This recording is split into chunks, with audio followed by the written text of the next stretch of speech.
মা আজকে একটু চিকেন বানাবে? আচ্ছা, আজকে তাহলে তুই বানা চিকেনটা। মা তো বলেই খালাস। চলো এবার আমি কিভাবে চিকেন রান্না করি তোমাদের সাথে শেয়ার করি। কড়াইতে দিয়ে দিলাম কিছুটা পরিমাণ তেল, তার উপর দিয়ে দিলাম এলাচ, তার উপর দিয়ে দিলাম কোচানো পেঁয়াজ।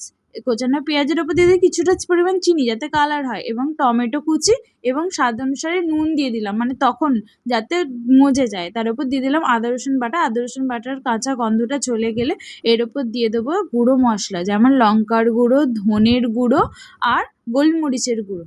এই মশলাগুলো দেওয়া হয়ে যাওয়ার পর একটু নেড়ে চেড়ে যখন দেখবো তেল বেরিয়ে গেছে মশলা থেকে, তখন এর ওপর আমরা চিকেনটা দিয়ে দেবো। চিকেনটা দিয়ে দেওয়া হয়ে যাওয়ার পর আমি চিকেনটা দিয়ে দিলাম। তো এবার চিকেনটা ভালো করে নেড়ে চেড়ে এবার আমি দিয়ে দেবো হলুদ গুঁড়ো। হলুদ গুঁড়ো দেওয়া হয়ে যাওয়ার পর চিকেনটা আমি কিছুক্ষণ চাপা দিয়ে রেখেছিলাম, তো তার ফলে চিকেন থেকে জল বেরিয়ে এসছে। তো তারপরে দিয়ে দিলাম আমি মিট মশলা।